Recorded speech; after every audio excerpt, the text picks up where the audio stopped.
home side went down to the mighty Pontypool. The match was played in very difficult conditions. The pitch was quite muddy and there was a swirling wind. Pontypool were in control at the scrum all afternoon, and it's perfect control by the pack, and a nice pick-up and an excellent pass by number 8, Goodey. He puts Bishop through half a gap, and he doesn't need a second chance. He strides through to score an excellent try. That went unconverted to make the score 4 points to 0.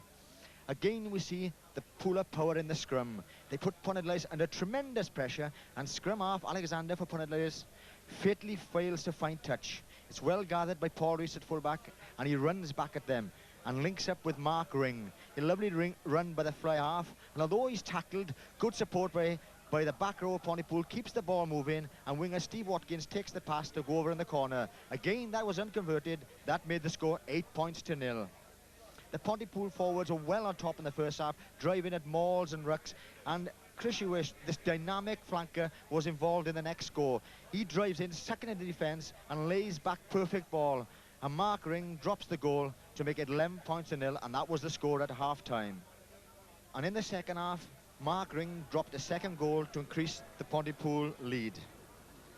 Then the third try came, and it was a tactic Pontypool had used throughout the afternoon. Winning line-up ball, drive in, and then spreading the ball by bringing Paul Rees in at full-back on the crash ball. And it proved to be very effective because he sucked in the opposition defence. From the ruck, slick handling, the ball is flashed out to winger Glasson, and he went over in the corner. This time, Mark Ring converted to make the score 20 points to 0.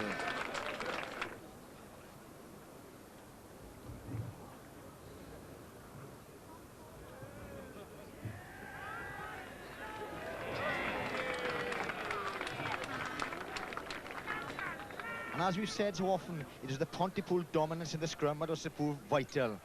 Here we see a scrum 3 or 4 metres from the line. Good ball, and there's no stopping David Bishop in that distance. He just brushes aside the tackler to score underneath the post.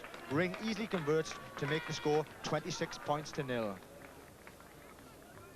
But you have to give credit to Pontarddulais. They never threw the towel in. They tackled magnificently all afternoon, and on this occasion they win scrappy ball at the line out.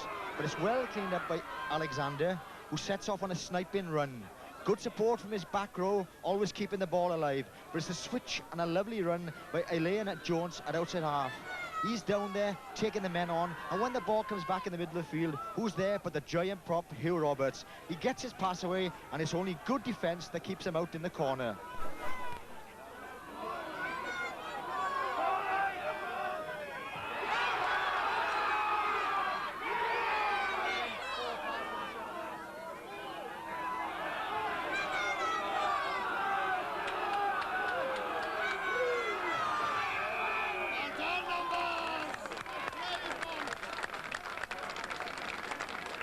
But they get their just reward. From the scrum, it's very strappy ball, but Alexander does very well. He has a little run, but he's well supported by his back row, and eventually Phil Jones crashes over an excellent try, well seen by Clive Norling.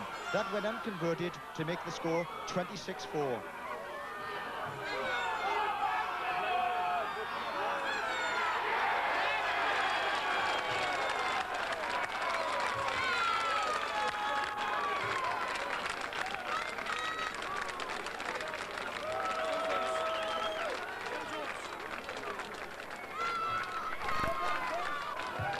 But Pontypool at the final say. Neil O'Brien, who had come on for the injured David Bishop, took a short penalty, showed good alertness, went through half a gap and fed on Roger Bidgood. He went down the touchline showing good pace, and he went over in the corner to score the final try. That went unconverted, so the final score from Pontarddulais is Pontypool 30 points,